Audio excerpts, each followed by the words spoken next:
भाइयों बहनों, हम आज के इस पावन पुनीत अवसर पर यहाँ पर कई लोग बिना किसी सूचना के भी आए।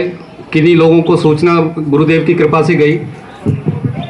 सबसे बड़ी बात, हर्ष की बात यह है कि हम वो चुने हुए लोग हैं जिनके माध्यम से गुरुदेव कुछ न कुछ कार्य अपने द्वारा कुछ कराना चाहते हैं।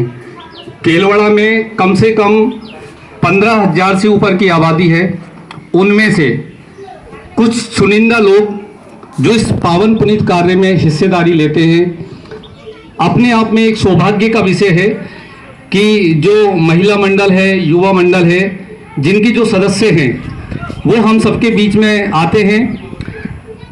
सबसे बड़े सौभाग्य की बात, जिन लोगों ने इस 40 दिवसीय अनुष्ठान को, जो विश्व स्तरीय अनुष्ठान था, इसको पूरे समर्पण भाव के साथ में किया, अपनी आत्मा को प्रकाशित करने के लिए और दूसरों को उस प्रकाशित आत्मा से प्रकाश देने के लिए जो कार्य किया, इसके लिए हम सभी का हृदय से अभिनंदन करते हैं, स्वागत करते हैं।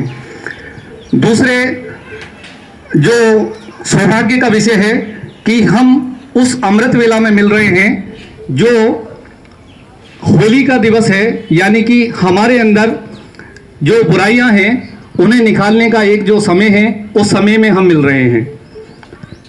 होली जो पर्व है वो ऐसा पावन पर्व है जिसमें दो व्यक्ति, अगर कोई किसी कारण से मतभेद, दो भाव या कोई बीच में कोई बात आ जाती है तो उसको भुलाने का एक पर्व है, वो है होली का पर्व। इस पर्व का गायत्री परिवार कई जगह संदेश देता है। हमारे युवा भाई जो मुकेश भैया, मुकेश मीणा है बारा में, वो लोग अपने स्तर से इस कार्यक्रम को एक रूप देते हैं।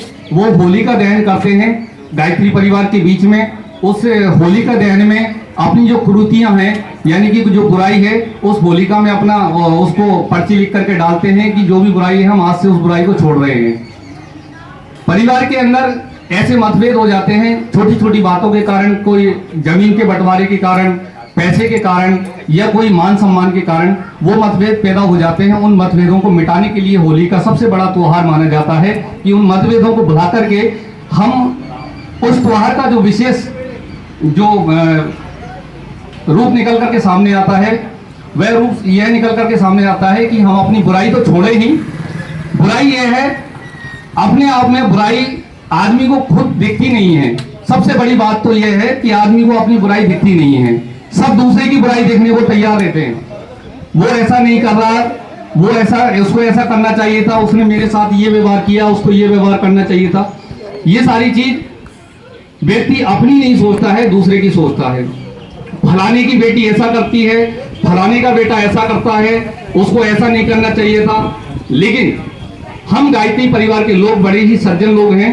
सभी यहाँ पर जो आते हैं बड़ी ही सज्जनता के साथ में आते हैं और अपना जो पूरा मनोभाव है उसके साथ में यहाँ पर जो कार्य होता है उसमें पूरी भागीदारी निभाते हैं। मित्रों, ये बड़े ही सौभाग्य का विषय है। काम छोटा हो या बड़ा हो, काम काम ही होता है। परम पूज्य गुरुदेव ने कहा है कि बेटा जो सबसे छोटा काम करेगा वह मेरा एक सबसे अच्छा जो अंग अवयव उन्होंने बताया, हमको सबको अंग अवयव उन्होंने कहा कि बेटा जो मेरा सही रूप से काम करेगा, जो गायत्री मंत्र को निरंतर, उन्होंने कहा कि उपासना, साधना, आराधना 3 क्रम उन्होंने बताए और उस क्रम को लेते हुए जो निश्चित रूप से जो चल रहे हैं वे अपने जीवन में देख रहे हैं कि हमारा जीवन तो धन्य होता ही जा रहा है, हम दूसरों को एक प्रेरणा का स्रोत बनते जा रहे हैं।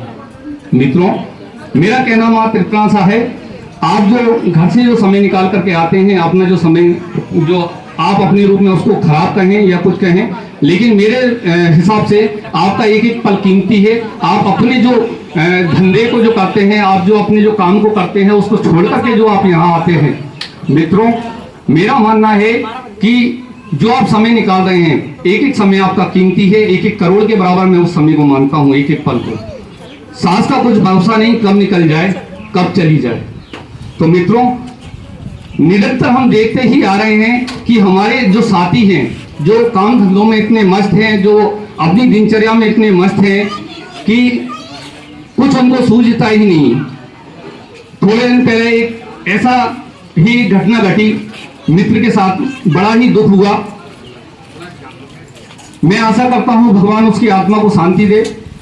लेकिन मित्रों, समय का कोई भरोसा नहीं, कि कोई उम्र नहीं उसकी जाने की और आने की कोई उम्र नहीं। आदमी कब आता है कब जाता है कोई पता नहीं।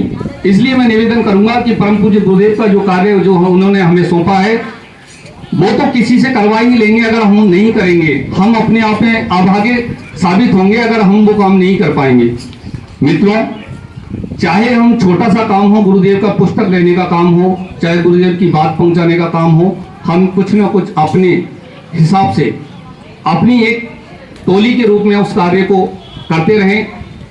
यूँ ना समझें कि मैं माइक पर बोलूं या फिर मैं हवन करवाऊं या फिर मैं लोगों के बीच में जाकर के वो प्रोत्साहन पैदा करूं जिसके माध्यम से मेरा लोग नाम लें या मेरे को जाने। अगर यह भाव हमारे मन में आता है तो परम पूज्य गुरुदेव कहते हैं कि इस प्रकार के जो सेवा कार्य होते हैं वह एक ढोंग मात्र रह जाते हैं। मित्रों, हम लोगों के बीच में कई लोग ऐसे भी होते हैं, क्योंकि जब रावण की लंका में विभीषण भी हो सकता है तो विभीषण की जगह पर रावण भी हो सकता है। मित्रों, आज हमारा काम हनुमान का काम है। परम पूज्य गुरुदेव हमारे इष्ट हैं, श्री राम के रूप में हम उन्हें लेते हैं और उम्मीद करते हैं कि प्रत्येक परिजन हनुमान से कम निखर कर के सामने नहीं आएगा, और हनुमान नहीं तो कम से कम उस गैलरी के रूप में कम से कम कार्य करें। इन्हीं भावों के साथ मैं अपनी वाणी को विराम देता हूँ। जय गुरुदेव, जय माता।